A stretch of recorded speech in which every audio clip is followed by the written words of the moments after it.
Tonight with a moment a lot of Coastal Bend and North Padre Island residents have been waiting for: the unplugging and connecting of the new Whitecap canals to the Gulf of Mexico. Yeah, this has been such a big project. Our Lexus Green spoke with the president of the developers behind the Whitecap project and joins us now live in studio with the latest there. Lexus.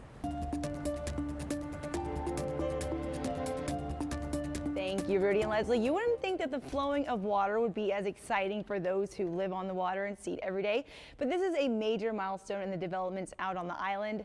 With the unplugging of those earth plugs on both the east and west side of the Don Patricio Bridge, there's now water flowing from the Gulf of Mexico into the canals on Padre Island for the first time ever.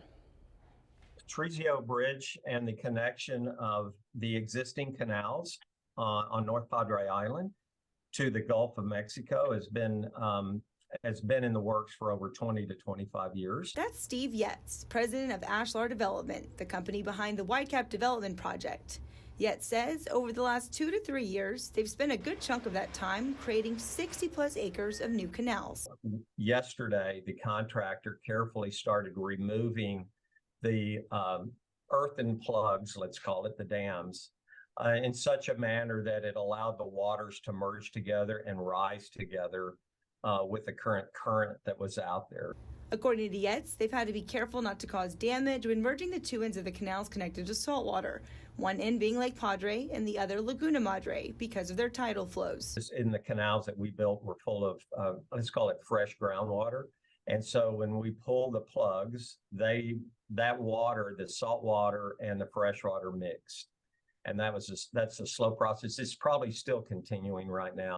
And as far as water quality is concerned, one of the goals of the interconnected canals was to allow for healthy water flow. City engineer Jeff Edmonds says, in addition to the Don Patricio Bridge, another bridge currently in the works is the Commodores Water Exchange Bridge.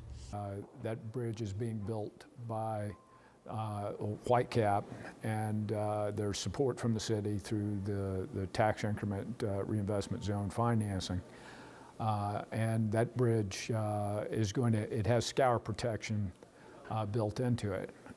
Yetz says the Commodores Bridge is expected to open up in a year and will connect the Laguna Madre to the Gulf through the Whitecap community, which will enhance the water quality, the saltwater quality, and we think that'll help tremendously with a lot of stagnant water issues that are out there right now with some of the canals.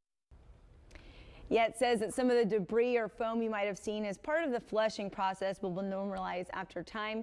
He also says for people who they're wasting no time already out there fishing. Now, as far as the new properties go, I know a lot of people are waiting for that. They should be popping up out of the ground in the middle of this year. In a month, you'll see them start to work on that amenity center, which has a pool, cafe, and a fitness center. Yet says they've also heard your concerns about the sand blowing, and they're also working on solutions for that. Lots of exciting stuff happening on the island. Back to you, Leslie.